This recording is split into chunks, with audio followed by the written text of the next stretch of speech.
बहुत स्वागत है आप सभी का। आप देख रहे हैं द राजनीति का विशेष सेगमेंट खबर और विश्लेषण। मैं हूं जब्बार खान।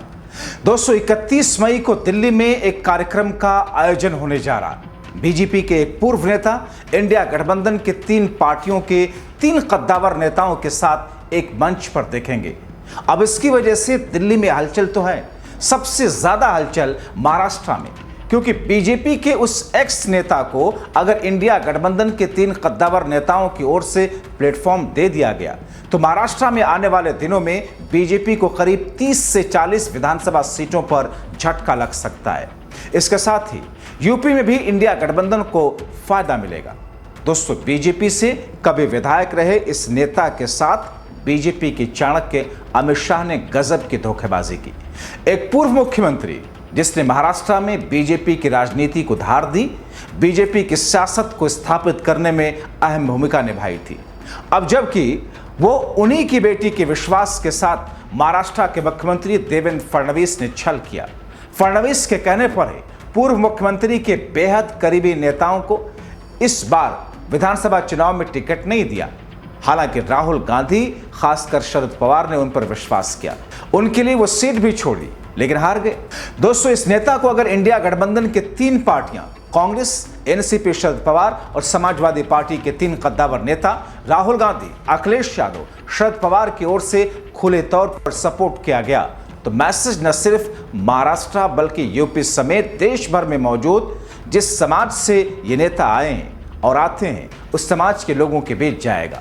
माना जा रहा है राहुल गांधी जिस तरीके से यूपी में सीएम योगी की राजनीति को बैकफुट पर ढकेलने के लिए अपनी अपनी पार्टियों में अलग अलग जाति से आने वाले नेताओं को प्रमोट करते हैं, उनको मंच देते हैं, जनता के बीच में ज्यादा पहुंचने का मौका देते हैं, ठीक उसी तरह से अगर इस नेता के मंच पर राहुल, अखिलेश और शरद पवार नजर आएंगे तो ये मोदी शाह की बीजेपी के लिए किसी झटके से कम नहीं है। और झटका भी इस तरीके के हैं जिसकी पूर्ति महाराष्ट्र में करीब 30 से 40 सीटें खोकर चुकाने होंगे।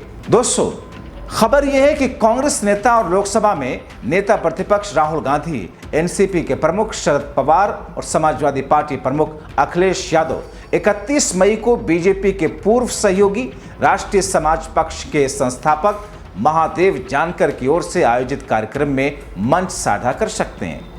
महादेव जानकर ने अहिल्याबाई होलकर की 300वीं जयंती समारोह के अवसर पर एक कार्यक्रम का आयोजन किया।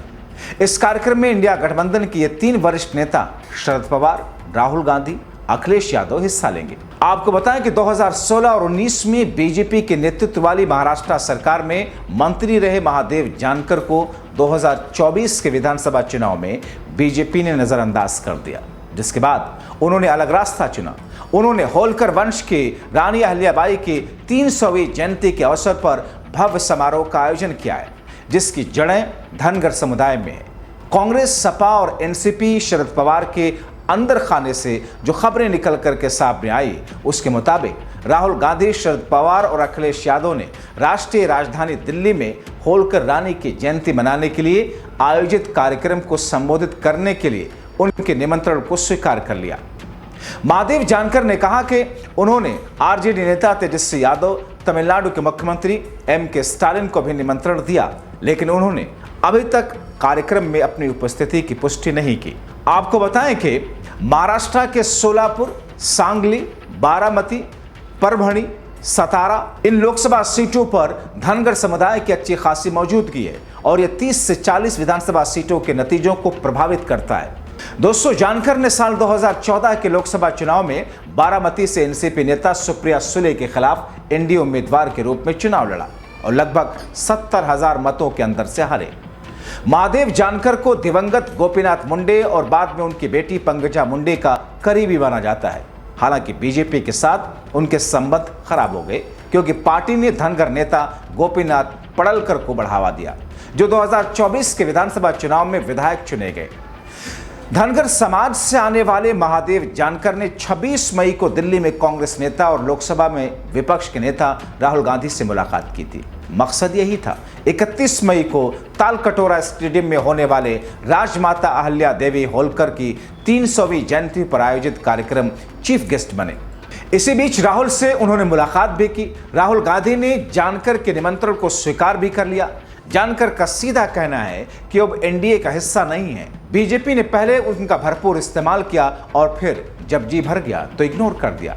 दोस्तों, अगर देखा जाए तो बात 11 साल में जब से बीजेपी की कमान मोदी शाह के हाथ में आई तब से उनका अपने सहयोगियों से बेरुखी वाला ही व्यवहार है। यूज एंड थ्रो वाली पॉलिसी बीजेपी चल रही है। क्या आप कभी सोच सकते हैं बाला साहब ठाकरे के बेटे से बीजेपी और उसके नेता तू तड़ाक वाली भाषा का इस्तेमाल करेंगे?